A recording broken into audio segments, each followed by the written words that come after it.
mais comum de labirinto, a causa mais comum de problema de labirinto, cerca de 30% dos casos, é por ansiedade. A segunda causa mais comum de problema de labirinto é a enxaqueca, cerca de 16% dos casos. E depois vem a vertigem, muito comum, que é chamada vertigem paroxística posicional benigna, que tem a ver com mudança de posição, quando você toma um avião, quando você anda de trem, ou lendo alguma coisa no carro. Então, dependendo da causa, você tem um tratamento. A labirintite, ela vem por uma infecção viral que você tem, pode ser uma gripe, um resfriado, que a gente já vai responder já sobre isso aí também, para Mara Oliveira, e ela provoca uma alteração do labirinto mais por um quadro viral, ok? Em relação à próxima tuiteira, a Mara, ela pergunta para a gente a diferença entre gripe e resfriado. Mara, resfriado é chamado de rinofaringite, quer dizer, ela ataca o seu nariz e a sua faringe. Coriza, dor de garganta e pode dar uma febre muito baixa, 38, 38,5. Então dá aqueles sintomas de congestão, que você se sente inchado, ok? A gripe o resfriado é provocado por inúmeros vírus. Adenovírus, vírus sincicial, vários vírus respiratórios. A gripe é provocada pelo vírus da influenza. Provoca dor muscular, fraqueza muito grande, febre mais alta e pode durar em cerca de 5 dias. Então, ambos são processos virais, sendo que a gripe tem um comprometimento muscular, um comprometimento do organismo mais intenso, mais generalizado do que o resfriado. Respondendo a outras perguntas aqui, foi-me feita uma pergunta sobre dor de cabeça, pode ser sinusite ou enxaqueca. Aí cabe sempre a gente diferenciar. A sinusite, ela sempre vai te dar, ou geralmente vai te dar, sintomas de quê? Nariz entupido com catarro, que a gente chama de rinorreia purulenta, que sai do nariz, te provoca também muita alteração da respiração, te dá alteração de olfato e de paladar. Ela pode te dar febre e dor de cabeça em volta do nariz ou em cima dos olhos, muitas vezes por cima dos dentes, como se fosse dor de dente. Isso é sinusite. A enxaqueca geralmente ela é de um lado só, ela está associada, na grande maioria das vezes, à irritação com a claridade, chamada fotofobia, com o som, chamada fonofobia, e vem acompanhada de náusea com ou sem vômitos. Ela é uma dor latejante, ela não é constante habitualmente e não tem sintomas nasais associados. Então essas são as grandes diferenças entre elas. Vamos lembrar que existe uma associação muito grande entre enxaqueca e sinusite. Existe agora uma pergunta, a próxima pergunta. O que faço quando os meus músculos, articulações e tendões doem? Olha, a primeira coisa é fazer uma avaliação médica para saber qual o seu problema. Você pode ter problemas vários, metabólicos, como de tireoide, você pode ter sintomas psíquicos, você pode ter uma má alimentação que está provocando isso aí, ou então, quem me perguntou, pode também ter um pouco de preguiça de fazer atividade física. Aí isso é uma boa desculpa. Brincadeiras à parte, você deve passar por uma avaliação. A Mônica Cunha, que sempre nos prestigia, ela está perguntando: como levar uma vida mais saudável, mesmo com a vida moderna? Excelente pergunta. Se eu tivesse receita, eu daria para mim mesmo. Eu vou falar então o que eu tento fazer. Mônica, atividade física, se puder ser diária, que seja no mínimo 3 vezes por semana, uma alimentação muito saudável, ter bons amigos, ter ótimos relacionamentos e no trabalho tentar executar tudo aquilo que você precisa fazer. Eu acho que hoje a gente aprendeu muito a priorizar a agenda. Então a pessoa tem uma agenda e ela vai querer priorizar a agenda. Olha, tudo que eu faço é mais importante do que eu mesmo, do que a minha saúde, do que a minha família, do que os meus pais, do que as pessoas de quem eu gosto. A gente deve começar a tentar aprender a priorizar, em vez de priorizar a agenda, a agendar suas prioridades.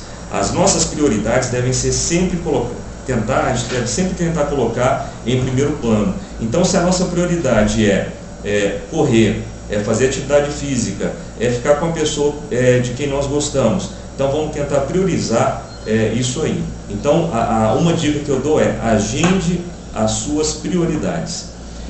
Próxima pergunta: hipotireoidismo tem cura? A Viviane perguntou, Viviane que está nos prestigiando, Viviane, realmente você pode falar hipotireoidismo ou hipotireoidismo, tá perfeito. Ele tem cura?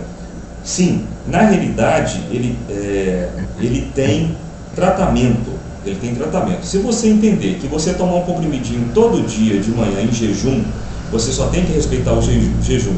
Você pode ter um tratamento para ele e vai ter controle, você pode considerar que ele tem cura.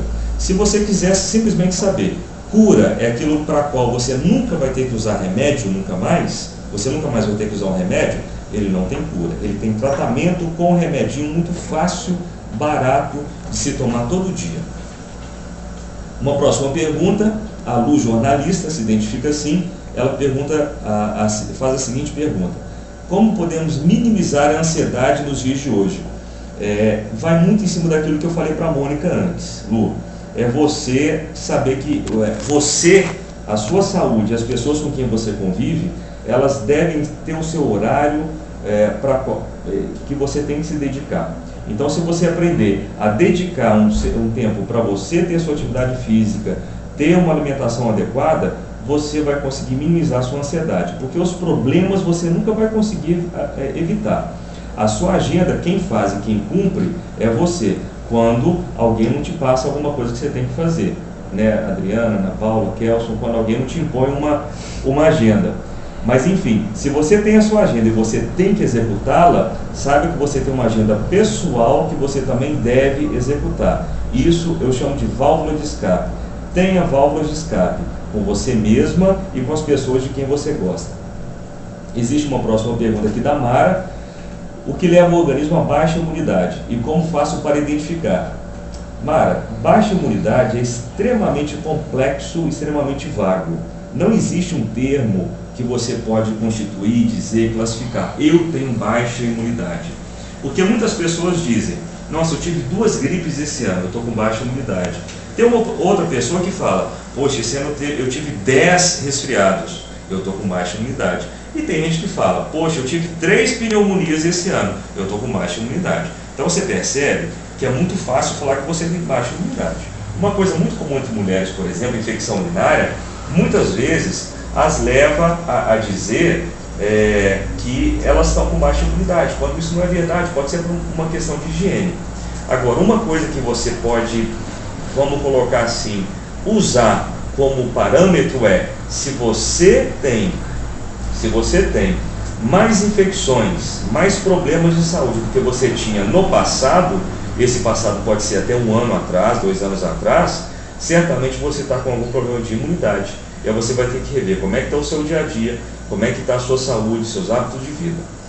Uma outra pergunta que nos é feita em relação ao grande problema na venda e propaganda livre de remédios. O grande problema é o seguinte: vamos citar alguns problemas. Você pode induzir a automedicação, esse é o maior problema de todos.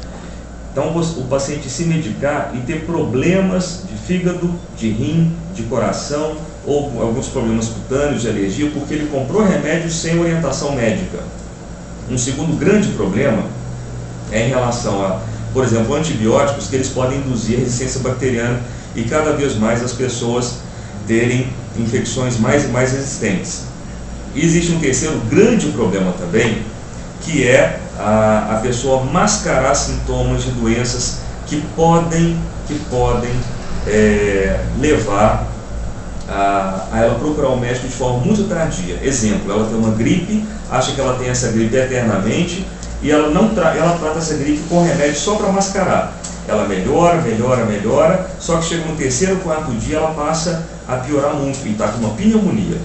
E ela demora muito a procurar o médico e pode procurar num momento mais tardio.